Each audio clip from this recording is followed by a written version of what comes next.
himayang bagay alang kanimo Ginoong Hesu Kristo. Amen.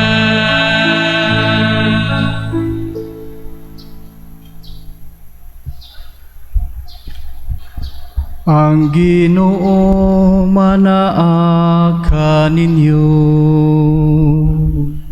Maanausap kanimo. Kinutlo gikan sa Ebanghelyo sumala ni Lucas. Himayaon ikaw, O Ginoo.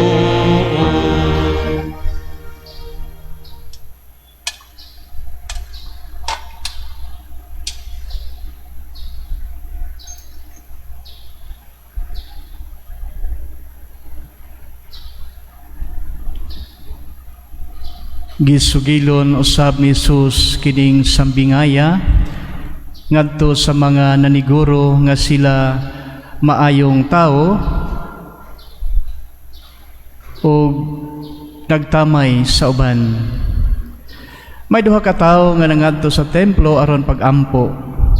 Ang usa Pariseo ug ang usa kobrador sa buhis. Ang Pariseo naglain pagtindog ug nagampo. Nagpasalamat ako kanimo, O Dios, nga ako dili hakog, dili limbungan, ug dili himabayi sama sa uban. Nagpasalamat ako kanimo nga dili ako sama niya ng kobrador sa buhis. Nagpuasa ako duha ka adlaw matag semana, ug naghatag ako kanimo ikapulo sa tanan kong abot.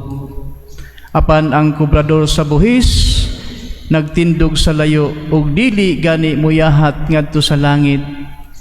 Nagpamukpok siya sa iyang dughan nga nag-ingon, O Dios, maluoy ka kanako nga usa ka makasasala. Unya miingon si Jesus, sultihan ko kamo nga ang kobrador sa buhis ug dili ang Pariseo mao ang gikahimut-an sa Dios sa iyang pagpauli sa ila. Kay ang tanan nga magpataas sa iyang kaugalingon ipaubos, ug ang tanan nga magpaubos sa iyang kaugalingon ipataas. Ang Ebanghelyo sa Ginoo. Daikon ikaw, O Kristo. Maayong buntag kanatong tanan, kanatong mga nagdebosyon kang Maria, ang mahal nga Berhen sa Regla. Salamat sa Dios, thanks God. It's Saturday, Sabado na usab. O ganiya kita nagkatigom aron sa pagpasinungog kang Maria, ang mahal nga Berhen sa Regla. O ganiya usab kita magpasalamat sa Dios sa daghang magkayuhan nga atong nadawat gikan kaniya. Palakpakan nato ang atong Ginoo ug ang mahal nga Berhen sa Regla.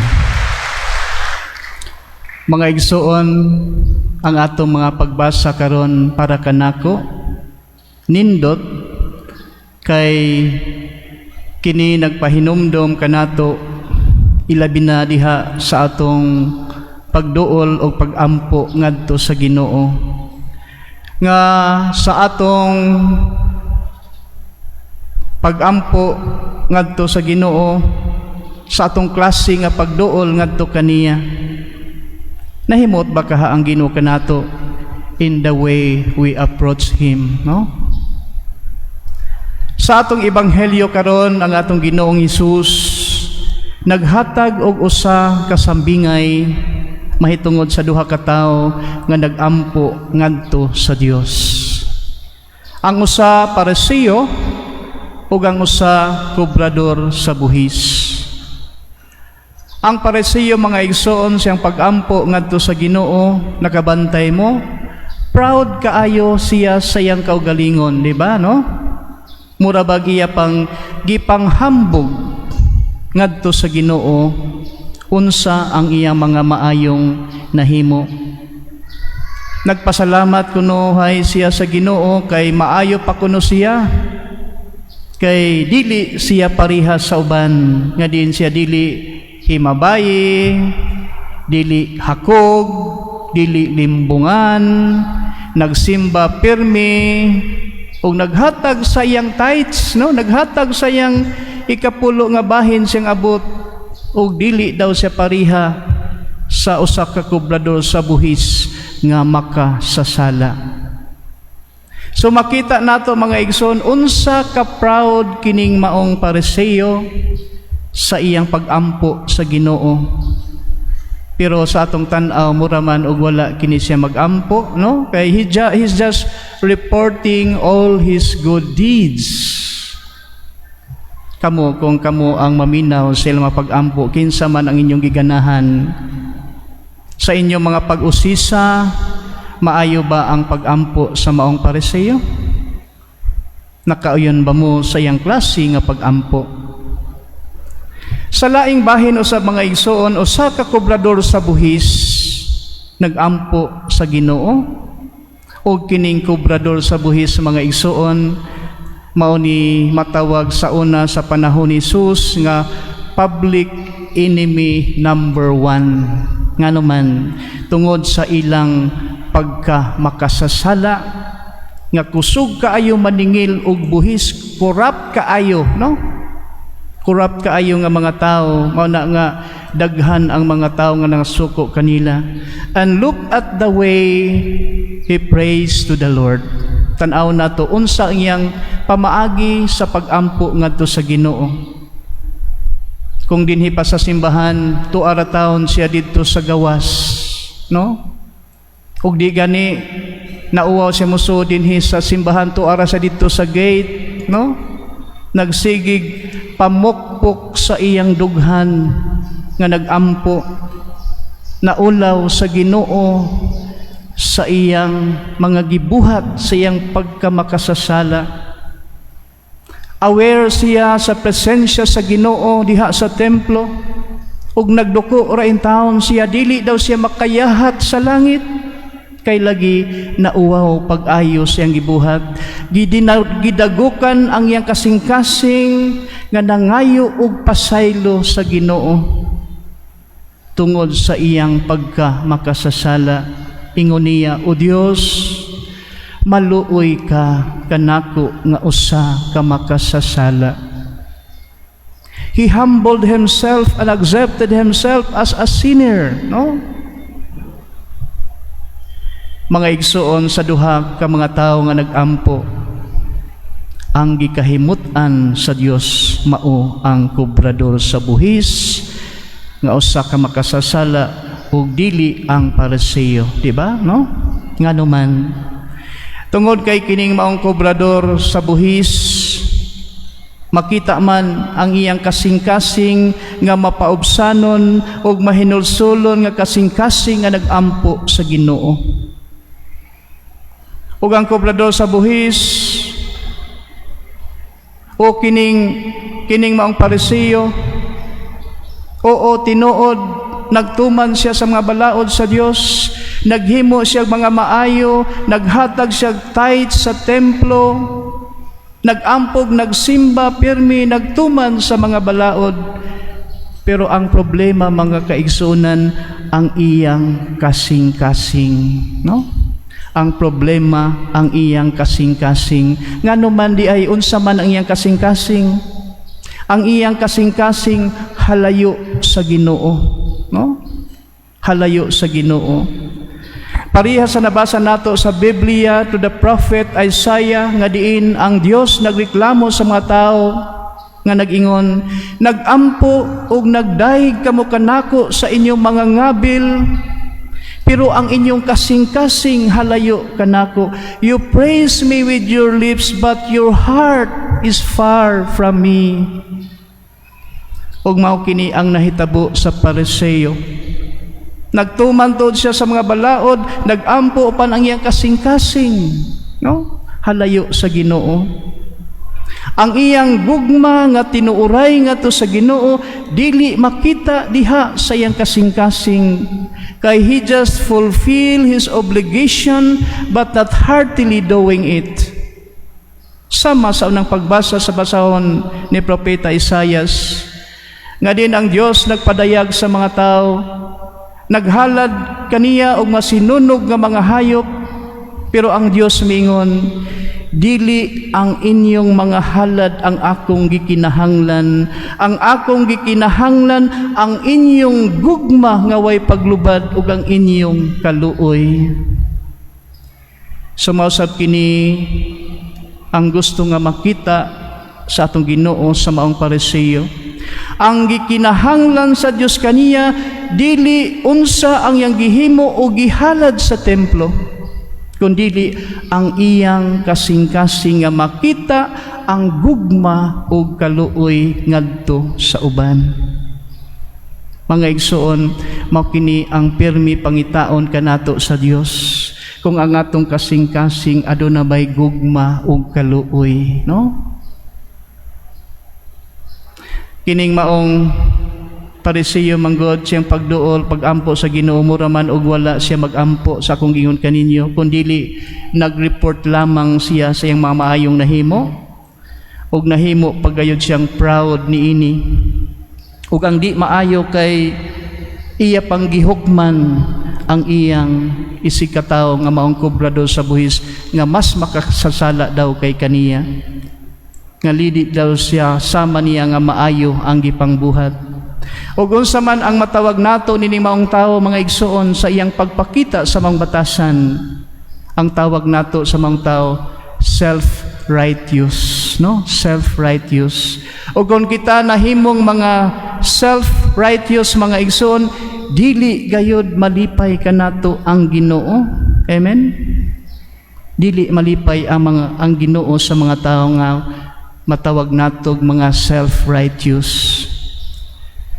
Mga igsoon, ang atong mga pagbasa karon nagpahinumdum kanato in the way we pray and the way we approach God.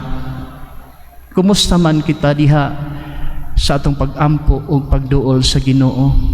Ana ba ang mapabsano kasing-kasing, naghinulsol, nagbasol sama sa kubrador sa buhis? Wala ba kita mamahimong proud sa atong kaugalingon?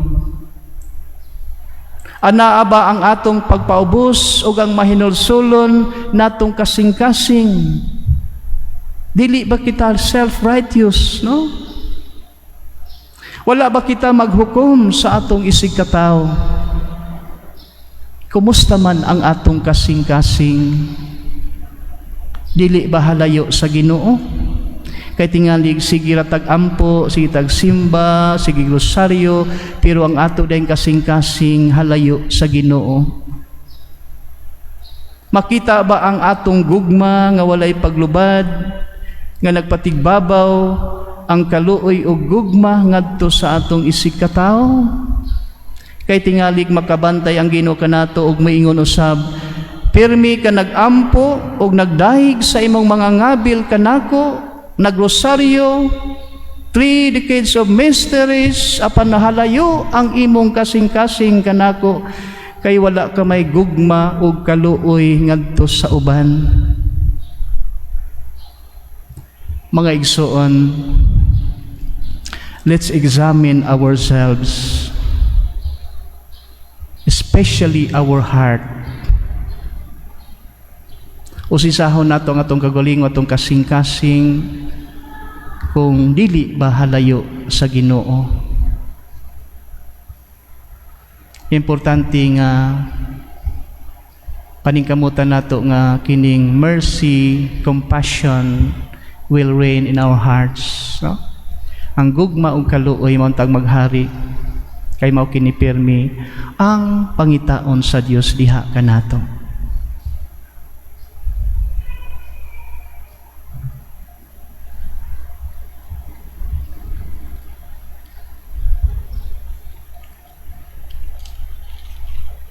Manindog kitang tanan, magampo kita sa Dios nga sulod niining mga adlaw sa pagpamalandong mamahimo kitang mapailubon ug mapabsanon ug maghari unta ang kaluoy ug gugma sa atong kasing-kasing diha sa atong pagpadayag sa atong isig katawo. Ang atong itubag, Ginoo kaluy-i kami. Ginoo kaluy-i kami.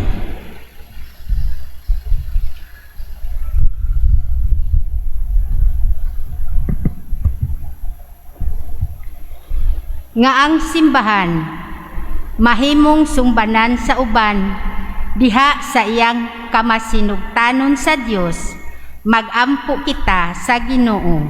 Ginoo kaluy-i kami.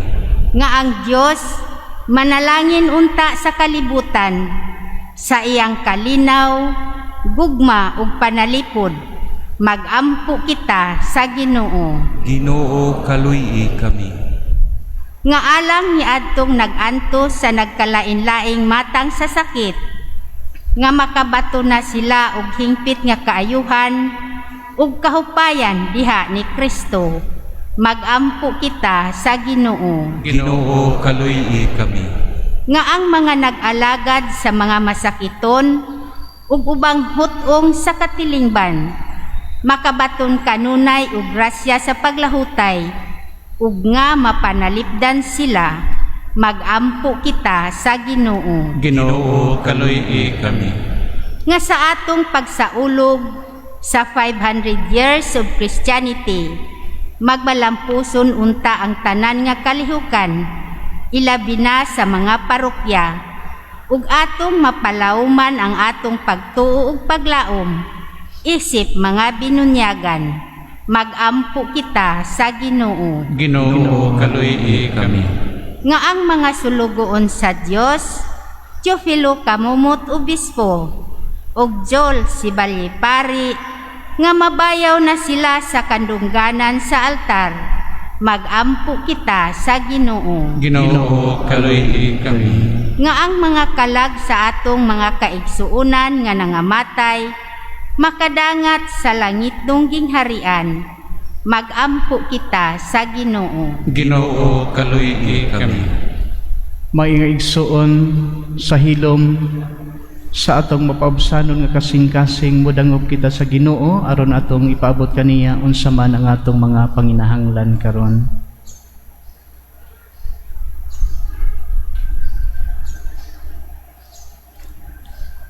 O Ginoo, mubalik na unta ang imong katawhan nganha kanimo ug mualagad kanimo sa tibok nilang kasing-kasing pinaagi ni Kristo among Ginoo. Amen.